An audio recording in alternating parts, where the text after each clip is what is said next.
नमस्कार, राज की बात में आपका स्वागत है। 10 जनपद गिरोह पर अब आफतों का पहाड़ टूटने वाला है। एक एक व्यक्ति यानी सोनिया गांधी, राहुल गांधी, प्रियंका वाड्रा, रॉबर्ट वाड्रा, ये सबके खिलाफ जो मामले अभी चल रहे हैं उसमें एक एक कर सुनवाई अब निर्धारित हो चुकी है और किसी में ये जमानत लेने के लिए कोर्ट पहुंचते हैं, किसी में छटपटाते हुए डेट आगे बढ़ाने, तारीख आगे बढ़ाने की अपील कर रहे हैं। लेकिन सुनवाई तो चल रही है, चाहे राहुल गांधी के खिलाफ हो, सोनिया गांधी के खिलाफ हो, रॉबर्ट वाड्रा के खिलाफ हो। राहुल गांधी इन दिनों परेशान इस बात से हैं कि आय से अधिक संपत्ति मामले में जिस तरीके से इलाहाबाद हाई कोर्ट ने कहा कि नहीं, प्रॉपर्टी का मसला है, जो आरोप लगे हैं गंभीर है और इसके लिए जांच करना पड़ेगा। जांच के लिए तो वही सुरक्षा एजेंसियां हैं जिसके ऊपर बार बार राहुल गांधी सवाल उठाते हैं, सीबीआई और ईडी। सीबीआई डायरेक्टर की नियुक्ति के लिए ये लोग परेशान हैं। ये लीडर ऑफ अपोजिशन के होने के कारण राहुल गांधी को उस कमेटी का मेंबर बनाया गया है। लेकिन राहुल गांधी का कहना है नहीं नहीं, ऐसे काम नहीं चलेगा, हमें 3D मैपिंग चाहिए, पूरी तरह से सारी जानकारी चाहिए, जो लोगों को सेलेक्ट किया जाना है और उन लोगों के बारे में जानकारी के बावजूद विश्वास नहीं है। चुनाव आयोग के बारे में तो ये लोग सुप्रीम कोर्ट ही गए हुए हैं कि नहीं, चुनाव आयोग में मुख्य चुनाव आयुक्त की नियुक्ति, चुनाव आयुक्तों की नियुक्ति के लिए जो 3 सदस्यीय पैनल है उसमें सीजेआई का होना जरूरी है। इनको कोर्ट के ऊपर भरोसा है, लेकिन तब तक सीजीआई या जस्टिस के ऊपर भरोसा तब होता है जबकि फैसले इनके पक्ष में आते हैं। जब फैसले इनके खिलाफ आते हैं तब फिर तो धमकियां देनी शुरू कर देते हैं। ये सीधे इन लोगों को कटघरे में खड़ा करते हैं कि नहीं, इनकी निष्पक्षता पर हमें भरोसा नहीं है। ये सारे लोगों की स्थिति यही हो गई है, चाहे अरविंद केजरीवाल ही क्यों न हो, जो जस्टिस स्वर्ण कांता शर्मा के खिलाफ यही आरोप लगाया कि नहीं, निष्पक्षता पर भरोसा नहीं है। तो निष्पक्षता पर भरोसा दिलाने के लिए कोर्ट के अवमानना का आरोप भी लगा और अब जज चेंज हो गए हैं, मामला एक और बढ़ गया है। खैर, राहुल गांधी के आय से अधिक संपत्ति मामले में जो हाई कोर्ट का फैसला आया कि ईडी और सीबीआई ये दोनों जांच करेगी कि राहुल गांधी के ऊपर जो आरोप लगा है कि ये जितने प्रॉपर्टी डिस्क्लोज करते हैं, बताते हैं, उससे ज्यादा प्रॉपर्टी इनके पास है जिसको डिस्क्लोज करते ही नहीं। यह सीक्रेट प्रॉपर्टी है और केवल देश के अंदर नहीं है, यह विदेशों में भी है। बर्कले बैंक में जो का लंदन की शाखा में इसका जो अकाउंट है उसमें भी करोड़ों की हेराफेरी हुई है और उस पैसे का इस्तेमाल भी होता है, लेकिन उसे दिखाया नहीं जाता। इलेक्शन एफिडेविट में ये उसका जिक्र ही नहीं करते, फार्म हाउस का जिक्र नहीं करते। यहां तक कि नेशनल हेराल्ड में इनका 38% का शेयर है। अगर अभी मार्केट वैल्यू के हिसाब से 2500 करोड़ से 5000 करोड़ के बीच माना जा रहा है कि नेशनल हेराल्ड की प्रॉपर्टी है, उसमें अगर 38% आपका शेयर है तो इलेक्शन एफिडेविट में दिखाना तो पड़ेगा कि उसमें से 1000 करोड़ हमारा है, 1500 करोड़ हमारा है। जितने शेयर वैल्यू हैं और उसके मार्केट वैल्यू हैं उसके अनुसार तो आपको दिखाना चाहिए। इसीलिए सीबीआई और ईडी इसकी जांच करेगी। राहुल गांधी और उनके इर्द गिर्द के लोगों की परेशानी बढ़ रही है कि ये क्या हो गया। जिस सीबीआई और ईडी के खिलाफ हम अभियान छेड़े हुए हैं वही हमारे पीछे लगा दिया और उसमें भी हाई कोर्ट ने, ये सरकार का फैसला नहीं, सरकार का फैसला होता तो फिर इसे राजनीतिक बदले की भावना कही जाती, लेकिन यह फैसला तो कोर्ट का है, इससे कैसे बचे। तो सोनिया गांधी के खिलाफ भी सुनवाई चल रही है और यह सुनवाई ऐसा नहीं है कि फैसला के करीब नहीं पहुंचा।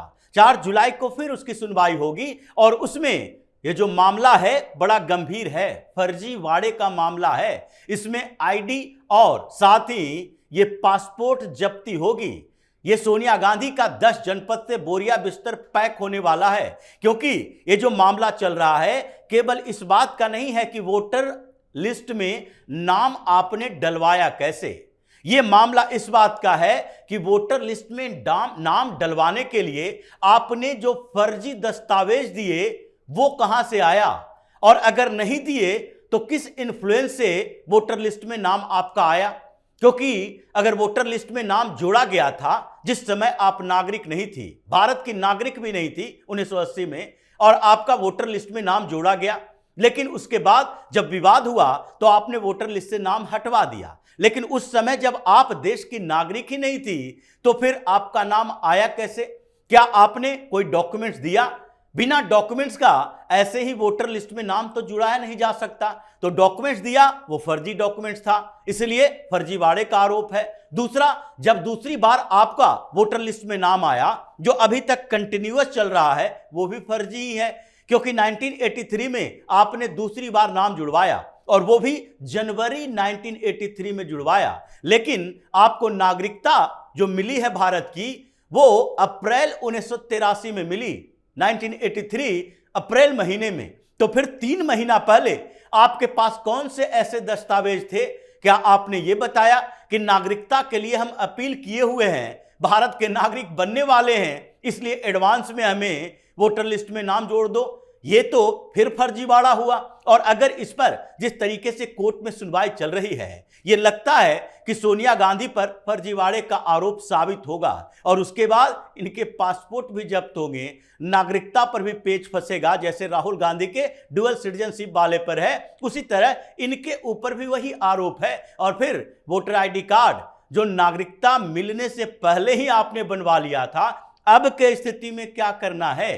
क्योंकि उसी के आधार पर जो फर्जीवाड़ा आपने किया, इतने सालों तक लोकसभा सांसद रही 6 बार, उसके बाद अभी राज्यसभा सांसद हैं, आप यूपीए के लीडर रही, पार्लियामेंट्री पार्टी की लीडर हैं कांग्रेस की। ये सारा आधार तो तभी है जब आप देश के नागरिक हैं।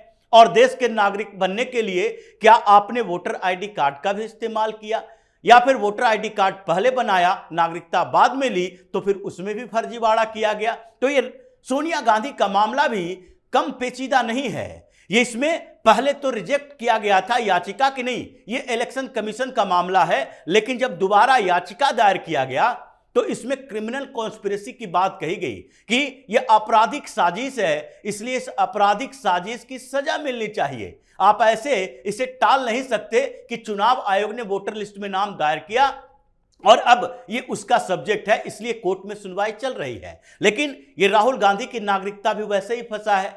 भले ही जस्टिस सुभाष विद्यार्थी अलग हो गए, लेकिन फिर भी डुअल सिटीजनशिप के मामले में सारे सबूत इकट्ठा हो गए हैं, नए जज की नियुक्ति हो गई है, सुनवाई आगे चल रही है और डुअल सिटीजनशिप पर जितने सबूत मिले गए, यानी कि लंदन के उनके घर, हैम्पशायर के उनके घर, और उसके बाद बर्कले बैंक का अकाउंट, बैकअप प्राइवेट लिमिटेड जो कंपनी है, उस कंपनी के एनुअल रिपोर्ट में जो इन्होंने अपने आप को ब्रिटिश सिटीजन कहा, उसके सबूत, और साथ ही इन सब के साथ साथ आपने उन सारे तथ्यों को छिपाया 2004 के चुनाव में, और 2006 तक वो कंपनी चली जिसमें आप अपने आप को ब्रिटिश सिटीजन कहते हैं। और इसके साथ ही लंदन का ही एक कारपोरेशन के चुनाव में आपने वोट डाला है, वोटर आईडी कार्ड आपके पास निकला है। ये सारे डुअल पासपोर्ट का, ये जो ब्रिटिश पासपोर्ट की एक फोटोकॉपी, ये भी विघ्नेश शिशिर के पास है, जिसे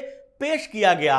और फिर उसके बाद गृह मंत्रालय की तरफ से भी डॉक्यूमेंट्स दिए गए कि ये हमें ब्रिटेन की सरकार से मिली है। ये सारे सबूत हैं। तो आगे सुनवाई में उसमें भी राहुल गांधी के लिए बड़ी समस्या खड़ी होगी। लेकिन सोनिया गांधी, राहुल गांधी के बाद ये प्रियंका वाड्रा भी तो हैं जो उत्तराधिकारी बनने के लिए तड़प रही हैं, क्योंकि उनको लग रहा है सोनिया गांधी का राजनीति तो अब खत्म है। लगभग वो बीमार रहती हैं, चुनाव प्रचार नहीं करती, वो सांकेतिक तौर पर कांग्रेस की कमान संभाले हुए है। कभी कभी मौका मिलता है, ऐसी स्थितियां आती है तो कुछ पुराने नेता हैं, उनसे बात मनवाने के लिए, या फिर इंडी अलायंस के कुछ पुराने पार्टनर हैं जो सोनिया गांधी की इज्जत करते हैं, उनके साथ डील करने के लिए ये एक्टिव हैं। बस उससे ज्यादा इनका कोई काम नहीं। उसके बाद राहुल गांधी जिस तरीके से पार्टी के अंदर भी उनके खिलाफ आवाज उठ रही है नेतृत्व परिवर्तन की, प्रियंका वाड्रा भी सोच रही है पीछे से मेरा भी नंबर लगेगा,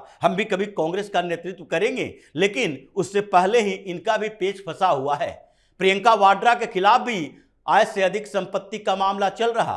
अनडिस्क्लोज प्रॉपर्टी की बात चल रही है, लेकिन उनके हस्बैंड रॉबर्ट वाड्रा फिर से उनकी पेशी हुई राउज एवेन्यू कोर्ट में। जमानत लेने के लिए गए थे, परेशान थे, जमानत हम क्यों लें जब तक गिरफ्तार नहीं हुए, जमानत की बात क्यों आई। लेकिन उनके वकील ने समझाया, देखिए ये अग्रिम जमानत जरूरी है, नहीं तो कभी भी पूछताछ के बाद उठाकर ले जाएगी ईडी की टीम। शिकोपुर यानी गुरुग्राम में जो इन्होंने प्रॉपर्टी खरीदी, और property Skylight private limited hospitality, ये जो इनकी कंपनी थी, उस कंपनी के अकाउंट में केवल 1 लाख रुपया, और डील हो रही है करोड़ों की। कैसे?